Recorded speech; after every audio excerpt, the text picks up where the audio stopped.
रामचंद्र की, सियावर रामचंद्र की।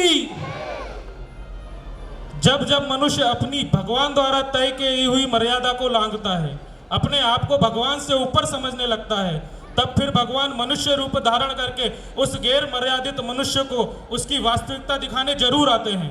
जब जब बुराई अपने शीर्ष पर पहुंचती है, धर्म के लिए लड़ रहे सनातनियों के लिए प्रभु नारायण अपने अलग अलग रूपों में आते हैं। सतयुग में नरसिंह वराह बनकर आए, त्रेता में राम बनकर आए, द्वापर में कृष्ण बनकर आए और कलयुग में कल्कि बन फिर राम जी आएंगे, जो बुराई के प्रतीक रावण को, जो हर युग में बहुत शक्तिशाली होता जा रहा है, उसको परास्त करने आएंगे।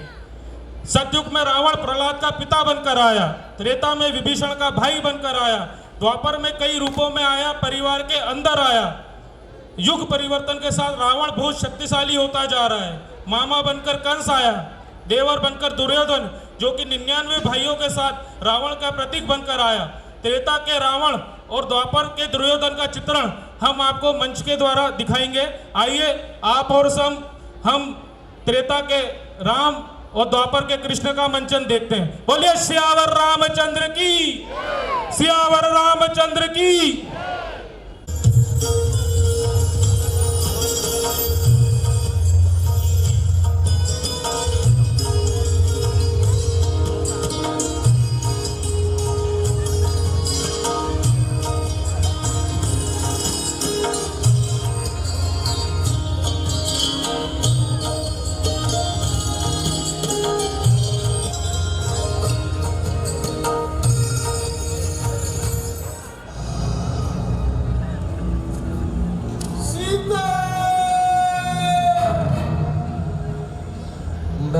मैं चाहता हूं, लेकिन आपको सुरक्षित करके।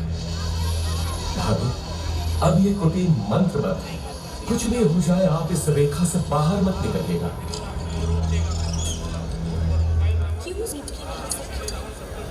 भिक्षाम देहि।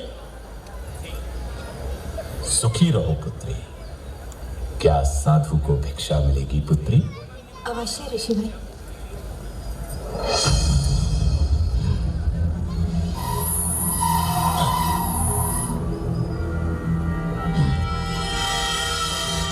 इधर आइए ऋषिवर, दान ग्रहण कीजिए। मैं त्यागी हूं पुत्री, किसी भवन की छाया भी मेरे लिए वर्जित है। तुम यहाँ आकर भिक्षा दो। क्षमा करें महामुनि, मैं ये नहीं कर सकती, मैं ये रेखा नहीं लांघ सकती। ये अपमान है, घोर अपमान। मैं तुम्हारे दान का भूखा नहीं, यदि देना है तो इधर आ, नहीं तो मैं जाता हूँ। पर स्मृति रहे, द्वार पर आए साधु का निरादर ईश्वर भी क्षमा नहीं करता। अलख निरंजन। रुकिए ऋषिवर।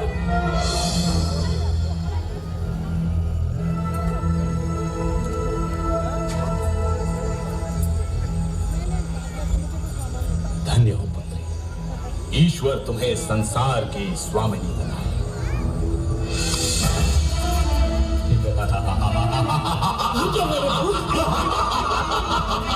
अति सुंदर, तुम तो सच में रूपवती हो देवी। मेरा हाथ छोड़ वंचक, नहीं तो मारा जाएगा।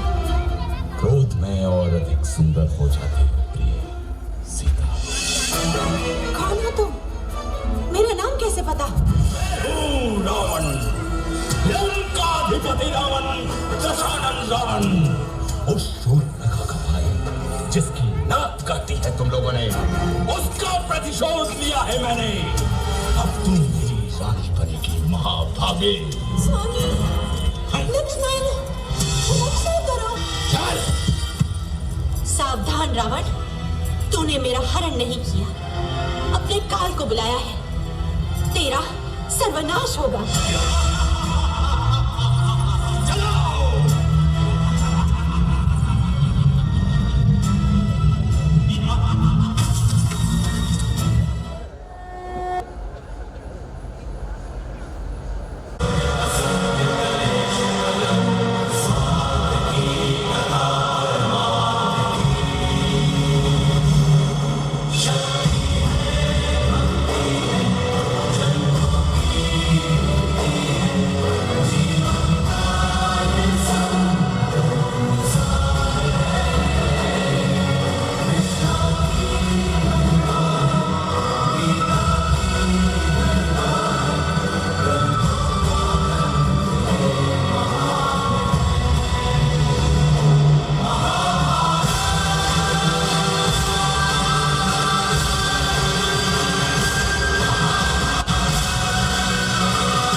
दुशासन। जी भ्राताश्री। अहंकारी द्रौपदी को खींच लाओ, अब वो पट रानी नहीं, हमारी दासी। जो आज्ञा भ्राताश्री, जो आज्ञा।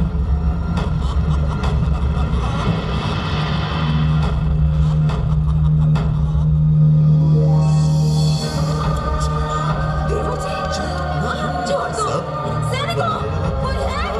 हाथ हटाओ। तुम्हारी हिम्मत कैसी हुई दुशासन? छोड़ो मत, छोड़ मुझे, छोड़। छोड़ो, अपने हाथ हटाओ मुझसे। छोड़ दो, दुष्ट पापी लज्जा नहीं तुम्हें। पितामह, आप अपनी कुलवधू का अपमान कैसे सह सकते हैं? गुरुदेव, आपके बाण क्या केवल निर्दोष पक्षी और मछली की आंख को ही भेद ना जानते हैं? उन आंखों को नहीं भेदते जो एक स्त्री की मर्यादा को छेदते हैं।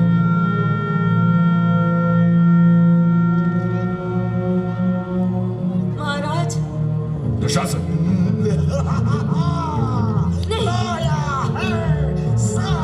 तुझे कोई नहीं बचा सकता। वो संकट मोचन आएगा, अवश्य आएगा। हम भी देखते हैं कौन आएगा। वही जिसने सती सीता को रावण से बचाया था, वही जिसने गदा से कंस को नीचा दिखाया था। वो माखन चोर, वो क्या कर लेगा?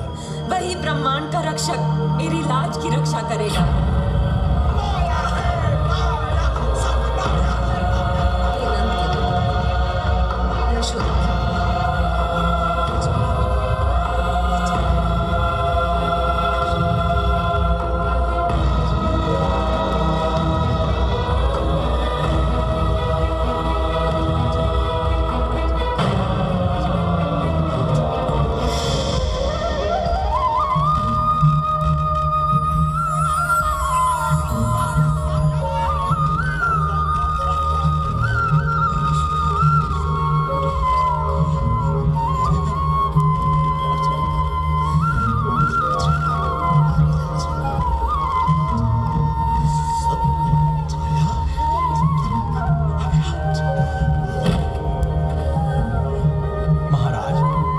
दिव्य शक्ति पांडवों के साथ है। दिव्य शक्ति? वो अवश्य ही कृष्ण होंगे।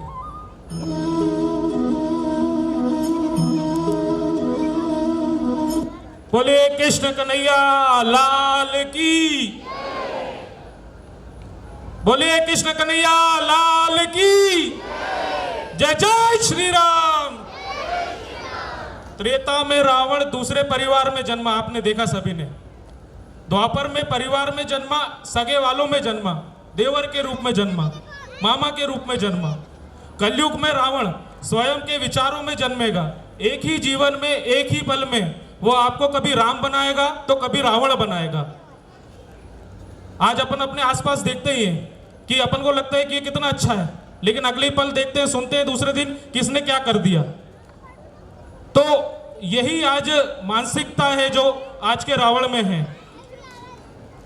भयरूपिया रावण इस कलयुग में, कली के रूप में इतना शक्तिशाली और भयरूपिया होते जा रहा है कि हमारे साथ हर पल हमारे विचारों से खेलेगा, तुम्हें तुम्हारे परिवार से खेलेगा, बड़े छोटों से खेलेगा, हर परिवार में छोटी छोटी चीजों के लड़ाइयाँ करवाएगा, गलत गलत चीजों को सही दिखाने का प्रयास करेगा।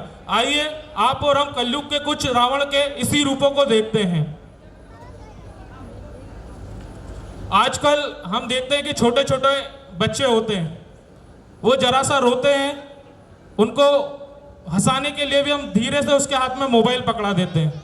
नहीं तो पहले के समय में हम उसको बाहर गार्डन में घुमाते थे,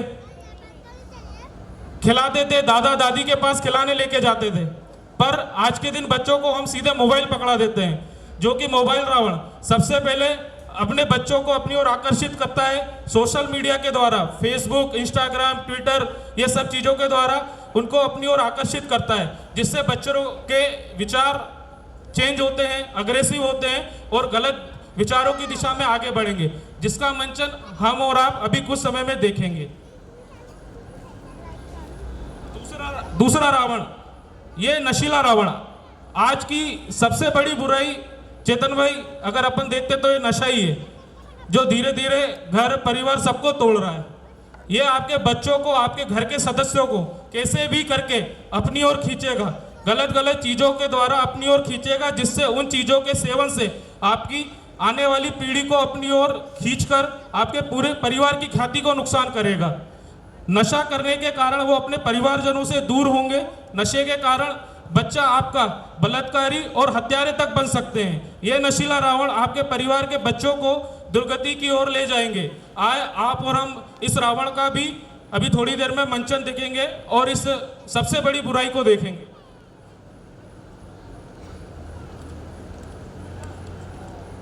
बच्चा मोबाइल से बिगड़ेगा सबसे पहले, फिर उसके बाद वो नशे की ओर जाएगा और नशे के बाद वह दुराचारी रावण बनेगा जो चरित्रहीन होगा।